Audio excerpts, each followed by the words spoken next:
Pardon?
Are you about ready to get rolling, folks?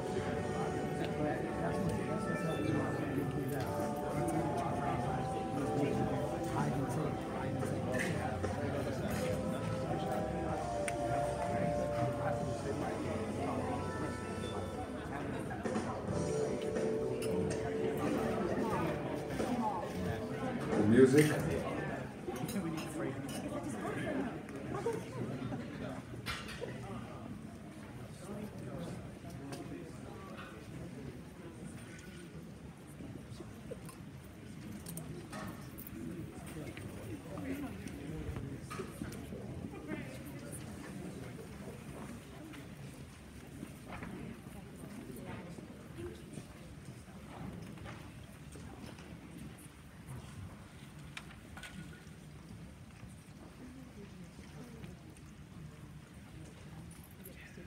Well, good evening.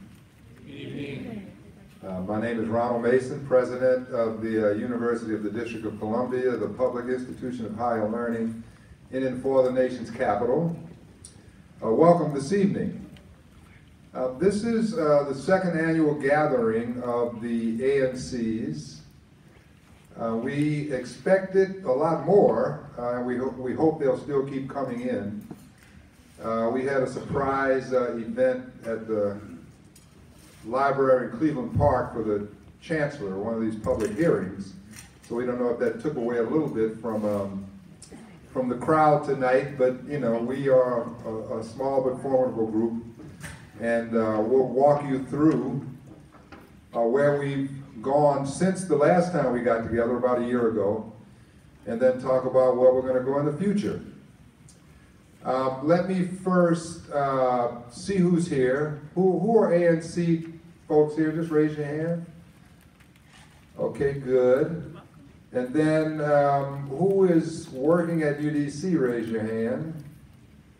All right, and how many students here? Raise your hand. Well, so the students outnumber everybody, which is a good thing. Which is a good thing, but I'd suggest that you make sure you get your food pretty quickly because they have a way of... because they're hungry, right, they're poor and hungry. But let me thank them for being here. You can look at the sashes and see who our leadership crews are, yes. Fine young people. We have Drew Gray, who for the first time in history is Mr. UDC in the top 10. Of the Ebony,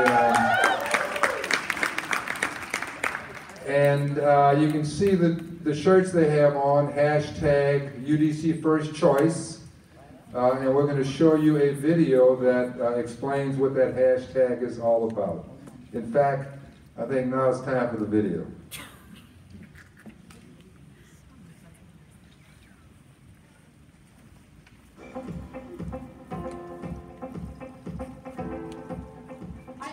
On UDC, the business community, and the leaders on the stage to affirm a path to UDC's ascendance as a first choice 2-year and 4-year institution for DC's best and brightest.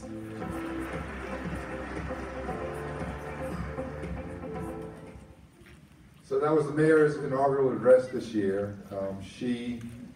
Well, you heard what she said, which means that we've come a long way in terms of the eyes of the leadership of the city when it comes to how they see the university and the potential that we have. So what we're going to do today is kind of recap. Yes, students, take a seat. Make yourself at home.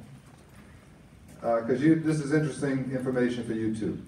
So we're going to sort of recap where we were last year, what's happened since last year, and what we're looking to do this year. Now remember, last year when we invited the ANCs here, we told them we were starting the campaign for UDC because after a conversation with the mayor, you know, I told her that we understand that universities don't have natural constituencies.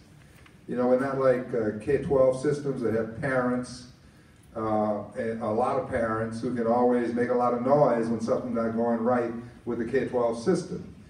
But we told her we were going to go out and build a constituency for the university to support her in what she wanted to do, which was find a way to put UDC in the district's budget.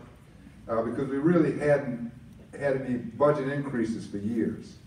And so we went about the business of doing that, and one of the things we asked the ANCs to do was to understand what we were talking about, what our plan was, and then to send resolutions to the mayor so that she would know that the community that we serve supports the plan and vision that we have for the institution. The other thing that we were doing while we were going around the city and talking to different civic groups and ANCs, but which, by the way, if you want me to come and talk to your specific ANC, just let us know and we'll be there. But we were also gathering information to finalize our strategic plan. And so at the end of the process, two things happened. One, because of your efforts, the mayor actually increased the university's budget for the first time in years. And that was a good thing, yes. And she said at the State of the Union, State of the District address last year, which was on our campus, and which, by the way, will be on our campus this year again for the third year in a row. She said then that she was making a first installment, putting up the first installment on the equity imperative, completing the pathways to the middle class. And then this year, as you heard, she said she wants us to be an institution of first choice. So I'd say good work for the first year. Let me walk you through where we are today. And then at the end, and I'm going to say this now and I say it again at the end, we did such a good job last year that we need to make an even bigger effort this year. And so at the end of the presentation, we're going to ask you to go back and talk to your ANCs and see if you can get another resolution to the mayor so that she knows how much you love us. And so just to recap, we talked about how the district wants to be a resilient, sustainable, and equitable community, but there's a lot of inequity as far as the different members of the district. So if you look at median household incomes, there's a big gap between white incomes and black incomes. If you look at median salaries, you can see the difference between the average salary and what it is with a bachelor's degree and what it is with a high school degree. So you really do need that bachelor's degree to have a chance of getting to the middle class. And then if you look at who has the college degrees, 92% of white residents, but only 25% of black residents. So you can see who needs the pathway to the middle class, and it's in the interest of everybody in the district that everybody have a pathway to the middle class. And then you look at the institution that is that pathway, the university that we serve. And UDC has 65% of its students coming from the District of Columbia. 59% are African American, 10% Latino, 40% economically disadvantaged. It's actually 46%.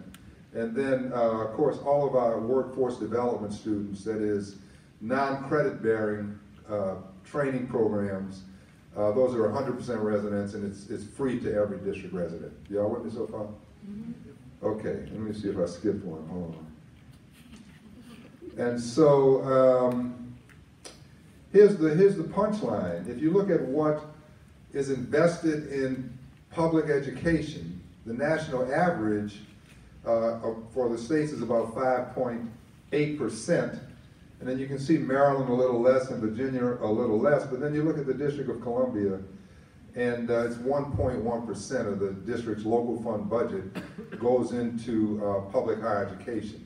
And then at the end of the day, if the plan envisioned in the equity imperative is fully funded, that 1.8% still only goes up, that 1.1% still only goes up to 1.8%. So at the end of the day, UDC will still be a higher education bargain for the residents of the district. And so in the equity imperative, we had these three big goals. To establish UDC as the public university model for urban student success. The moral of the story there is that we're claiming the urban space. In the next 30 to 40 years, 80% of the world is going to be urban. There are going to be a lot of people living in very small places with a lot of issues that need to be understood and resolved. We want to get out ahead of that curve. And within that context, urban students, both in America and internationally, are going to have special learning and educational needs and challenges that we want to figure out and be able to enable them to reach their highest levels of human potential. We want to do it at high levels of production. We have goals that we've set over the next 4 and then 10 years where we will double the number of degree recipients, workforce certified workers that we produce for the district, and then graduate transformative leaders. And the moral of the story there is that, you know, in this day and age, nobody has one job for their entire life. People change jobs 5, 6, 7 times, sometimes change careers. And what's important is that they learn how to learn. And so by the time we finish reorganizing our academic programs with our new Chief Academic Officer here, stand up so they can see you, Lawrence. Dr. Lawrence Potter just arrived. You know, we're going to be taking a different approach to learning that we think will put us in a position to show the rest of the nation what institutions of higher education should be all about. And our big vision is that every student that walks through our door will reach their highest level of human potential. And so here's how the money looks. When we put the plan together and we costed it out, we knew that we needed 71.4 million in operating investment to fully fund the equity imperative. And that was going to go mostly to salaries, for example, market-based compensation. We know some of our faculty are paid 30 to 40% less than market. And so we can attract them here, but it's hard to keep them here if they're good, because when they do well, all the other universities in the area just, you know, steal them from us. Same thing with staff. And, you know, we costed it out and we asked for the money to pay for that over 4 years. And then on the NPS, which is non-personnel side, we need to train our folks, get our skills up. If we get money for our land grant operations, the federal government will match it. And on the workforce side, we do provide it free to every resident. We actually subsidize the cost of that because the district doesn't pay for the entire cost and we have to take it out of our budget. And then on the IT side, that is information technology, you know, our servers and technology infrastructure is about 20 years old.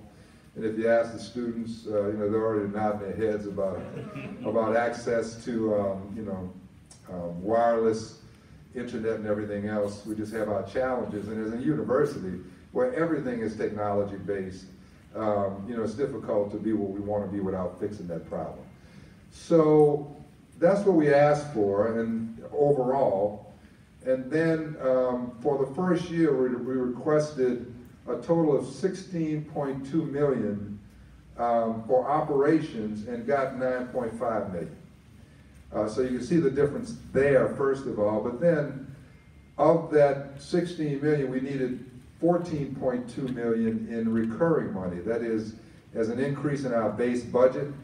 But we actually got $4.8 million, and then we wanted one time of 2.6, but we got 4.7 of one-time money.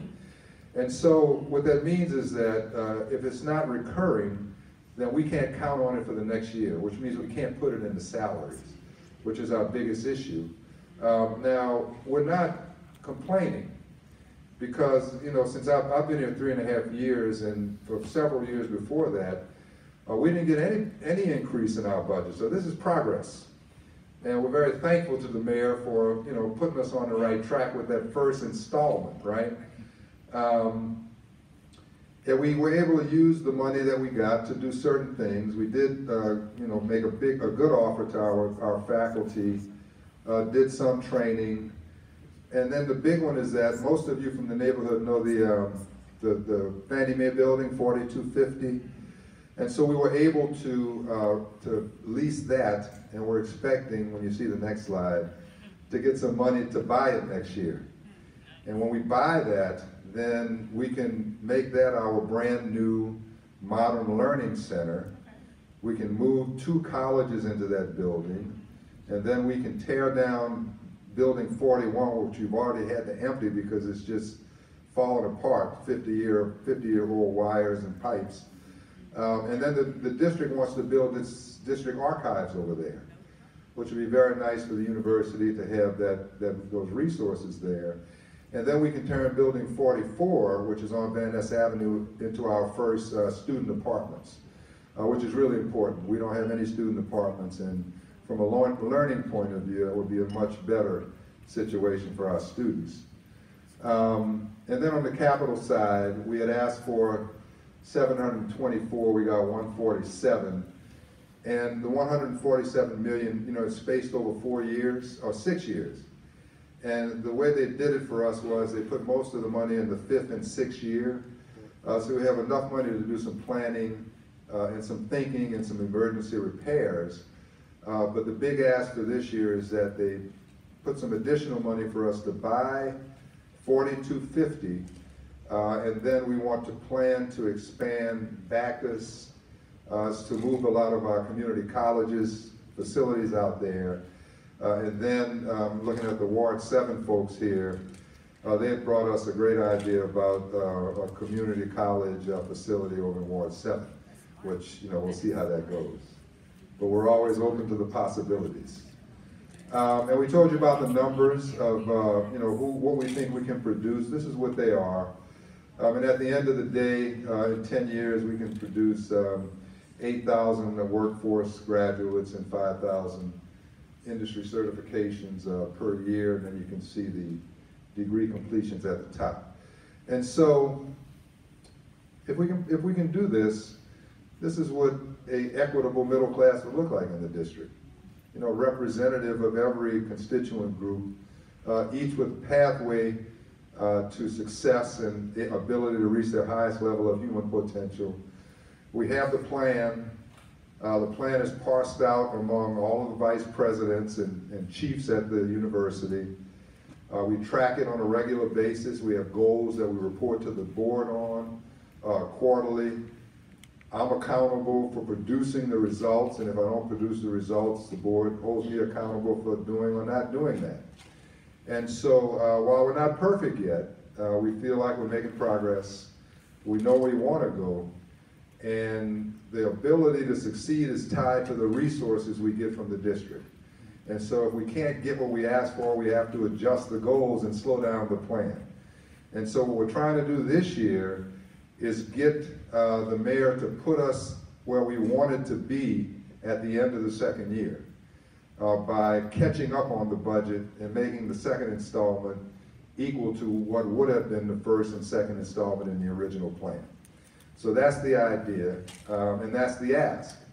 Now, there should be some materials around somewhere, like a draft resolution or something.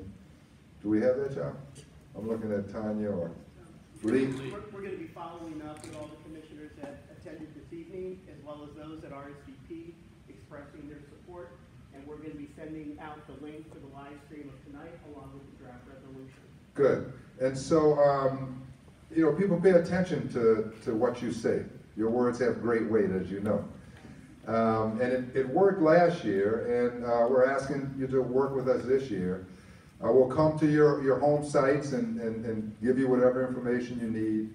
We have draft resolutions that we can hand out for you to take with you, or we can send it to you electronically.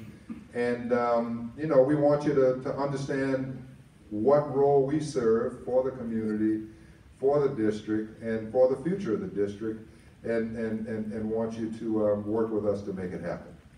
So that's the idea. Now answer any questions you may have, because you always have questions. So, what are the questions? Yes, ma'am. Yeah.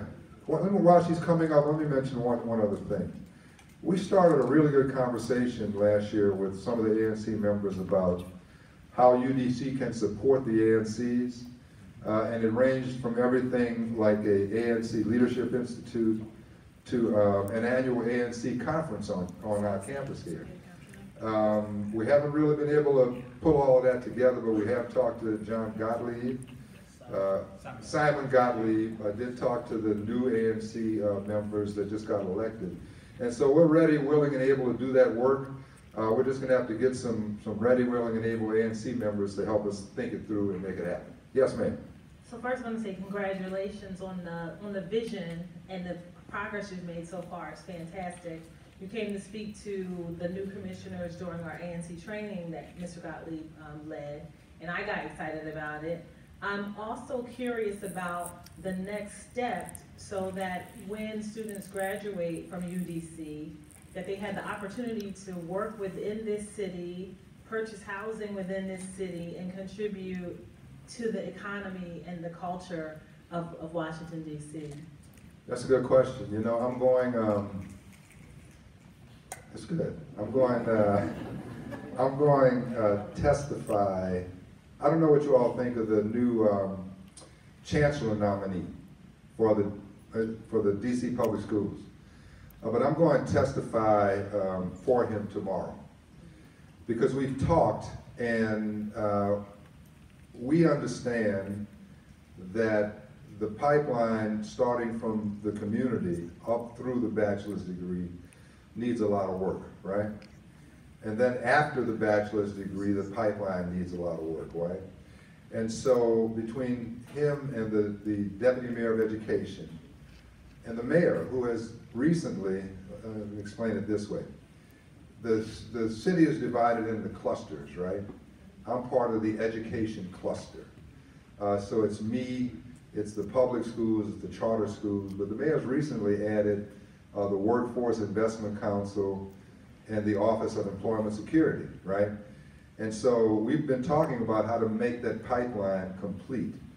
I think that's where it starts, to think it through from beginning all the way to the goals that you set out. It's going to take some work, though, I have to say. And then, you know, there's issues about housing finance and affordability and everything else. But it's all on the table and it's all in the conversations. And you got the right people, I think, now in the conversation. And so, you know, keep pushing. Keep pushing the conversation. Yeah. Anybody else? Yes, sir. Mr. O'Leary. Good evening. My name is Fraser O'Leary, and I've been a Firebird since 1981. I started teaching here in 1983. I was the last baseball coach at UDC. Nobody in here even knew they had a team, I'm sure, but we did. And I retired from Cardozo High School in 2017 after 47 years in the DCPS. And I was recently elected to the State Board of Education. For those of you in Ward 4, I'm your representative. And I'm a UDC fan. I know what UDC, I mean, we're in this beautiful setting right here that didn't exist forever. And we have a package that will sell, but you have to sell the package, all right? Because UDC's reputation precedes itself. And so you have to change people's minds about what UDC offers.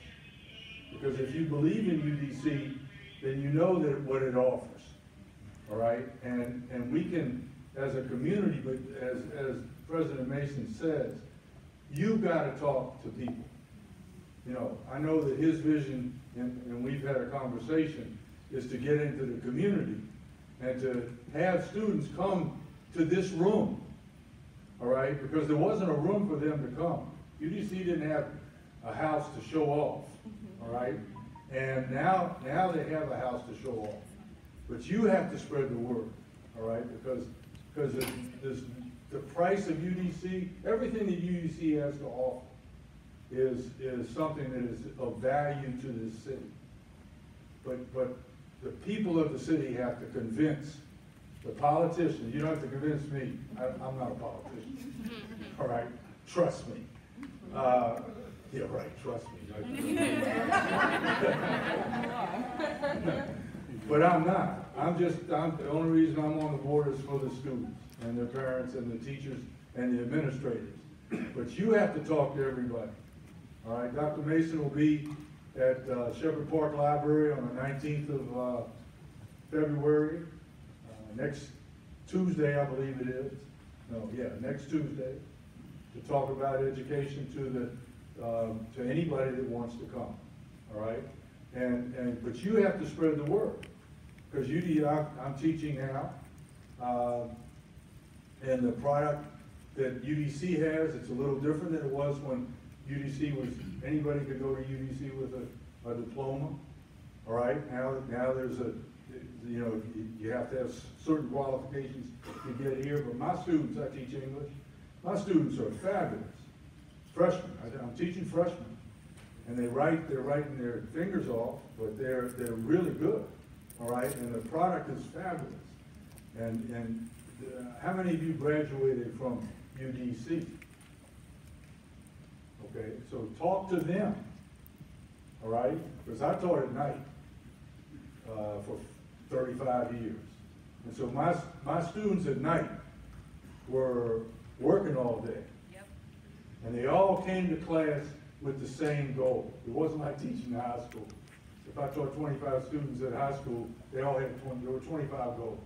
But everybody at UDC had the same goal. They wanted to graduate from UDC so they get a better job, make more money, take care of their family, whatever it was. And that's what we provide here, so that they can buy that house, because that's really a problem.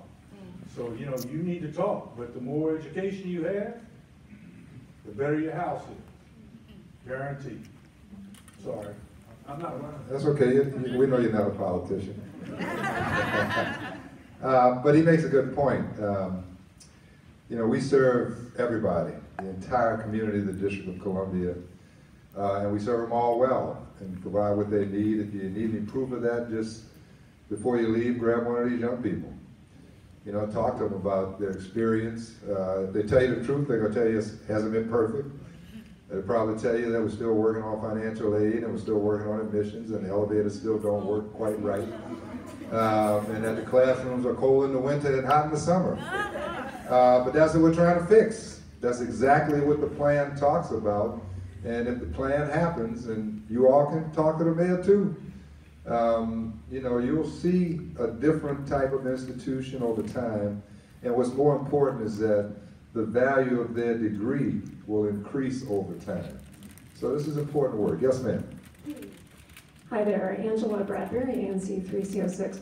First of all, thank you so much for having this. It's really informative and I've enjoyed it. Can you elaborate a little bit about your Wi-Fi issues and kind of what they are, what you think needs to be done to fix it, how much it would cost, and whether you've explored any corporate donations to help fix it? Sure. Well, I'm not a technician, but I'll tell you what I've been told. And if you need more, I'm trying to see if he's gone already. Well, the guy that knows is gone. But here, first of all, we have very old servers, and they're all housed in a very old building with very bad power sources. And so when the power goes out, the servers overheat and it goes down and the whole thing shuts down, right? Now we have been able to save our email because we put that in the cloud, right? But in addition to the servers, the fiber is inadequate, right? And then the Wi-Fi distribution system is inadequate. And this is me translating it into the way I understand it, right? And so of the first year money we got, we put the one-time money, we put 4.7 to work with Ellucian to redo our infrastructure, right? New servers, new fiber, whatever else is involved in that process. With the personnel side, if we get some money, we have maybe 4 people on our user desk, maybe 6, to serve 5 campuses. So we need to enhance the people involved as well. Now, as far as donations are concerned, I haven't seen a whole lot of willingness to give us anything. either equipment or dollars to help pay for it. But if you got any leads, point me in the right direction and I'll go get it. So I don't know if I answered your question in detail enough, but basically we need a whole new system. I could actually help you answer that. I could. Well, I'm not going to call on you right now. Thanks. She's an English professor. But you want to say something else? I was just going to note that right now a number of carriers, like Verizon and others, are asking the city for the capability of putting in a 5G network, and it involves kind of agreements between the city and the carriers, and it might be worth asking if the city could require the carriers to help out UDC as long as they're getting the benefit of putting these small cell technologies all over the city, which is what they're going to do. That's a good thought. Make a note. By the way, I need to tell you all we're live streaming. So even though there are, 20 people here, at last check, I think we had 1,500, something like that online, right? Go ahead. Hi, I'm Carolyn Keebler, 3FO2. President Mason and I know each other quite well because my single member district is right across the street, and I've been a real pest. That aside, you just talked about some of the problems and challenges you have with the hardware for IT. And I think that's a great suggestion, by the way, whoever said that. But there's a software issue, and this is a communications issue. We've talked about it before. One of the things that I think would make our job as ANC reps and proponents for UDC, because I think everybody in this room wants to see your vision achieved. I want you to speak a little bit more later on about beyond the graduate degree, because I think some of the things that you've spoken about, postgraduate work, is amazing. That what would make our job easier, besides writing letters of resolution, is for UDC to improve their communications so that people, when they go online and on your website, can see what's in the city and what you're doing for the local communities and for the city at large. President Mason, we need that help. Because if people saw that, they would be amazed. So. Fantastic. So we just redid the website. I don't know if you've seen the latest version. And I think it's a really vast improvement. And we are getting our communications act together. But it's really all tied to the resources we have to work with, right? So if you're getting, if other institutions are getting 5.5% of the budget and we're getting 1.1% and have been getting that over time, it does some damage. So be patient, because our goal is a little progress every day. And I think so far we've been, keeping that promise. But we will get better. Now on the postgraduate stuff, there's a couple of things I can mention. One, I don't know if you all were here when we announced the Institute for Policy, Politics, and History of UDC. At UDC, where former Mayor Sharon Pratt is putting together a national institute to focus on, well, the politics, policies, and history of the district, right? But it's tied to the archives being located on campus here. So that we will be the repository of the past, present, and future of the District of Columbia, which is the nation's capital. So what we learn from that institute with fellows and speakers and everything else, will have application nationwide. We also just had our first 2 PhD programs approved. One in computer science and engineering, which has already gotten 12 candidates in the last 2 years.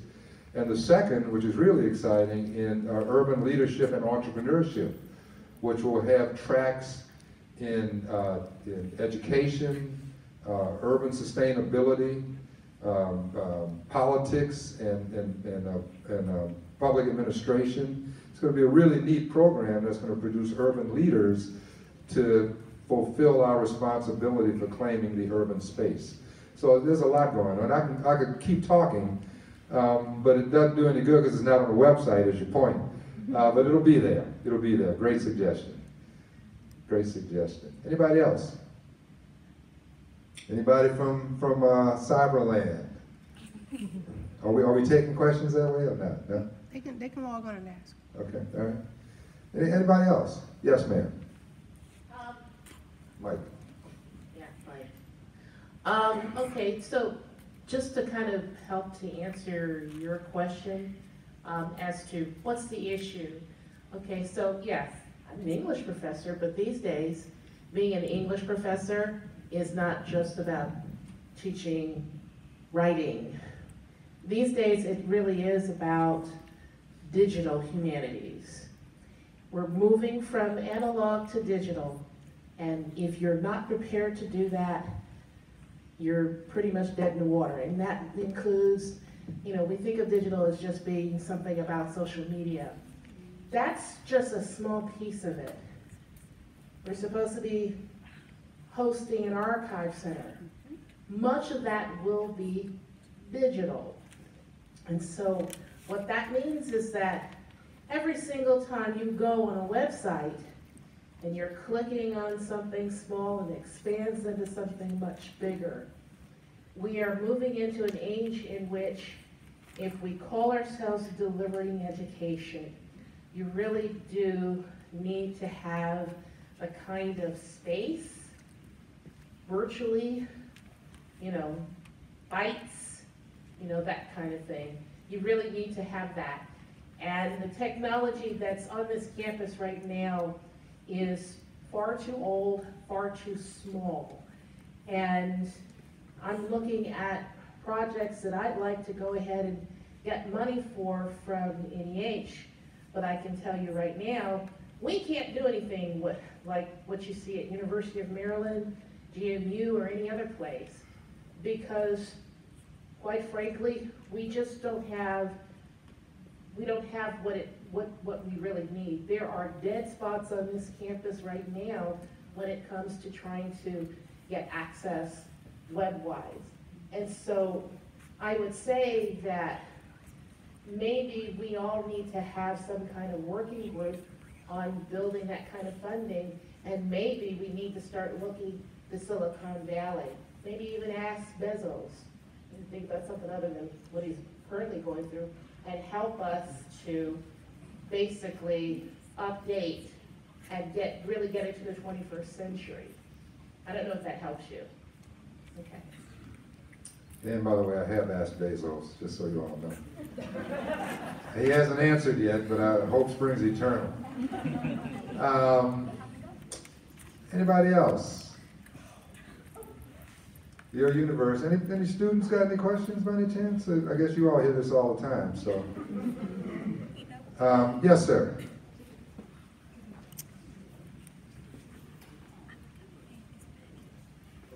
Hello, I'm a student, and I was hoping you could expand a little bit on the new procedures for public policy and history, I believe you said. Looking through the current curriculum, the college does not offer foreign language on campus, and it also doesn't offer history. It offers like history of DC, Black history, but it also doesn't offer world history. Expansions of history, European history, and so I was hoping you could talk about that and what that looks like. I can. So the Institute is actually not yet tied to the undergraduate student? To the undergraduate curriculum. It's more in the nature of graduate fellows and national experts who will be speakers that will have sessions that the students can attend. But your other question, though, is a lesson that I think is worth talking about. And let me get at it this way. So everybody, most of you people know about the control board, right? When it came through in early 90s, I guess. And what they did was they reset the future of the district, and the way they started that process was to basically cut most of the government budgets. And since then, they've been reclaiming all of those major institutions. So you can see we have a new library system, which is state of the art. We have new public school buildings, the parks and recreation system, state of the art. what they did at UDC was cut the budget in half. In fact, they tried to close the campus, and the only thing that stopped them was they found out that the federal government owned the buildings. And this was after students marched in the streets, and you can look at the books and see the pictures. But when they couldn't close the campus, they cut the budget in half, and a lot of the programs got lost. And because the programs got lost, the enrollment went from something like 12,000 to 5,000 over a very few years. And that started to feed on itself, so that in 2010 or 12, the council actually required the school to cut its budget again. And when that happened, the history major went away, foreign languages went away, you follow me?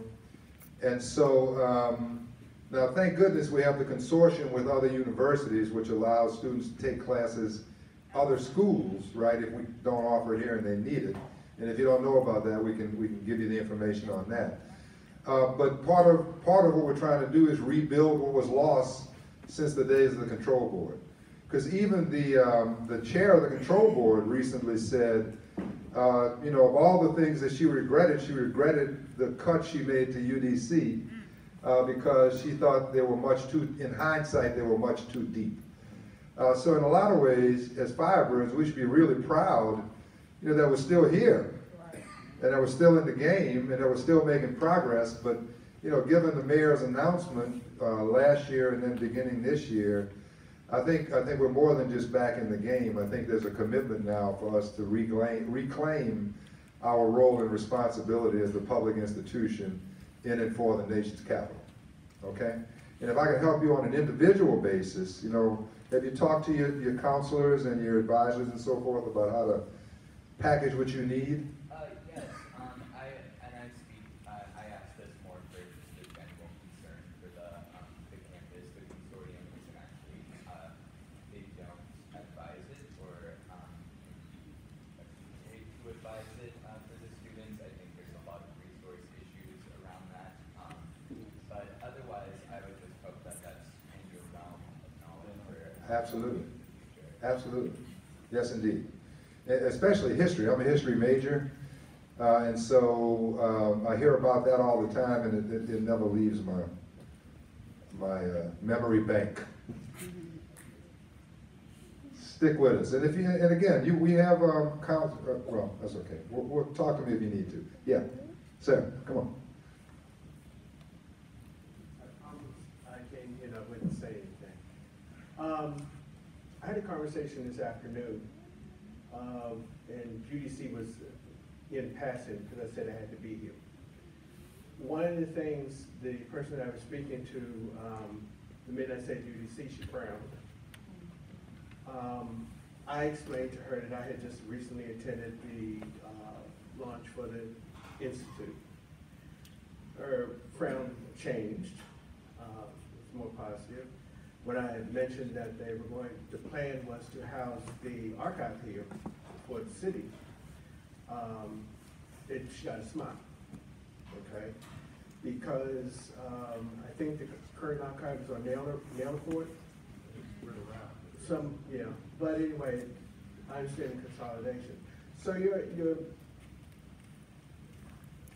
I am old enough to know back when you had to teach yourself certain things because the resource wasn't available, okay? I learned how to type on an Underwood typewriter. Most of you have no clue about what an Underwood is, but if you're old enough, you knew it. I learned when we had typing classes in school, males didn't attend typing classes. 4 of us did, okay? That was the launch to learning how computer science, before there was computer science.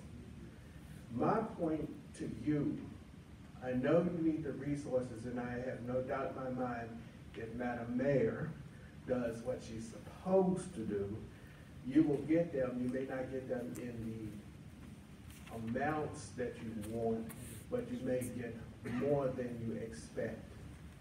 And in fact, we should all demand that she live up to her vision that she espoused for her second term. So hold her accountable. Don't just be idle words. The bottom line and the last thing is that we have learned how to squeeze blood from a turnip or from a rock. So, using that creativity, take the resources you have, because there are ways to extend them and make them expand and show people, if we had this, we could do this. This is what we have done with nothing. And that's how you sell it to the folks who hold the money. Well, that's how we have sold it. To be honest with you, look, despite all of the challenges I mentioned to you, we don't make excuses for the job that we do. And the proof is in the product. You know, our students represent us, and we're very proud of them wherever they go and whatever they do. Because, you know, they win competitions, they speak well, they present well, they critically think, and they get jobs. You know, I'm not saying that we're waiting for the mayor's money for us to be able to do what we need to do, but they are our students, and because we care for our students, we want to give them the best opportunity we can. And resources help, that's just the truth of it. So there's that, right?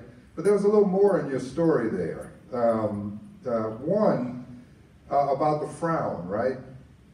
And so we did some focus groups recently to see what our challenges were, right? And it turned out that the students themselves, the younger people, really were pretty high on UDC.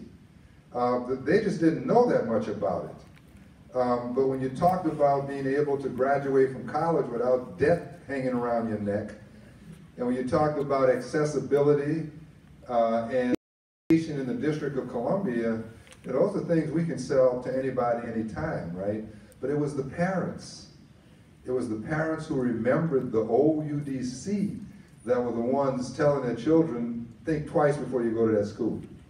And so, you know, it's the history and reputation more than the reality that is our biggest challenge here. So I get that, right? And then the last piece, you know, I'm positive about the mayor. I do think she gets it. I think she's claimed the university. But, you know, everybody's nipping at this budget. I mean, you need to go to some of these sessions, right? She puts out a pie and she says, now divide it up for me. You know, what percentage goes to this, what percentage goes to that? And I encourage you all to go to those sessions and sit at those tables and fight for a big piece of the pie for education, especially higher education. Because she pays attention, she listens to it, but she also has to respond to her constituents. And so, you know, we got to do our job to give her the support she needs to support us. Fair enough? Cool. All right? Anybody else? Y'all ready to go, right? You hungry? Anybody else? Anybody else? Going once? Come on. So I don't really have a question. I just have a statement. My name is Nakia Wilson, and I am the president of Alpha Kappa Alpha Sorority Incorporated. I just wanted to end on investing in UDC will be investing in a beacon of education that will give returns to the DC community in multiple ways. By students receiving degrees, then working in the community. After they work in the community, they start their lives and they'll raise families, and then you'll have more entrepreneurs in the community. And yeah, I just wanted to say that I came to UDC because UDC is very affordable and it's quality education, so I just would really love to see more investing within the UDC community. Fantastic. We'll take that as an endorsement that we can carry to the Wilson building. Okay, anybody else? You want to say something? Don't say your title. Okay, go ahead. She's a very important person at the university. I'm not going to tell you her Even title. though I have many roles, I'm speaking as a resident of the District of Columbia, Ward 5, and an alum, double alum. In my neighborhood, there are many young men and women who roam the street, who are just doing nothing. And I talk to them and I say, you need to come to UDC. But when, they are media addicts. And when I look at TV, all I see is Queen Latifah, this one, and somebody else, but I don't see anything about UDC. Can you address how we can increase our media coverage? Increase our media coverage or increase our media presence? Okay, so we have, we're about to roll out a brand new marketing plan and strategy. We put money into it. We've taken our time though, because I don't believe in selling something you can't deliver on. And I think we're at the point now where we can start to deliver on things that we promise and sell publicly. So it's coming. I think the new website was the start. I don't know if you've seen it, but you ought to check it out. It's pretty good. I think it's pretty good. But that's just the beginning of a whole social media presence. And then you'll see some advertisements. I don't know if you're going to see as much of us as you see of, what is it, UMUC? Right, and Strayer, yeah. Well, they've kind of worn me out personally, right? But you'll see us start to creep up on them, slowly but surely. And again, it's all tied to resources, so we put what we can into that budget. But as the resources come in and the revenue starts to pick up, and enrollment starts to stabilize and more students start coming here, I think you'll be able to see more and more as time goes by. You're going to play something, Jay? Oh, just put up the website. udc.edu. Good looking crew, right? That's your first time seeing it? No, okay. And then you go down. There's a little thing on there. Keep going. Let me show you something. Schools and colleges. Keep going. Keep going. If you want to know my view of the challenges of producing talent in America, go click on this interview and tell me what you think. Kind of lays it out. Okay? There's the Institute for Policy, STEAM Symposium. Or scroll it over a little bit. We have Maxine Waters coming as speaker at the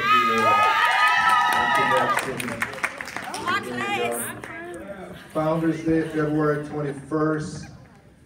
We have a lot of folks getting awards. One is Jim and Susan Clifton, who run the Gallup organization. They gave us $1 million to start the Capitol Builders Center. Is that it, Jay? Let's see. Founders Day, and we're a Pepsi campus now. Thanks to Mr. Stovall and his crew over here. They got Pepsi all over the place, and we don't allow Coke cans on our campus.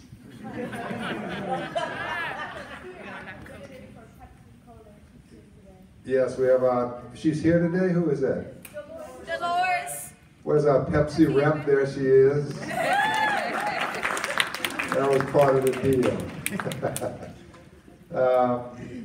Okay, folks, anything else? Anything else? Going once? Now remember, if you want me to visit your ANC, just let us know. I'm there, right? We'll be contacting you electronically with the sample resolutions. We have, is that the third-year report? We have the 3-year report, which will show you all the things that we've done to prove that we're worthy of further investment and that we're good stewards of public funds. It's actually quite a lot of stuff in there. Sorry? And it's on the website. And you'd be amazed how many rankings UDC has in the top 10 in areas that count. Like affordability, like accessibility. Number 10 HBCU to Wall Street Journal. So there's more going on here than most people realize, but we're gonna make sure they start to realize. Right, guys? Good, okay? Thank y'all very much. Thank you for coming. Enjoyed having you. Thank you out there in Cyberland.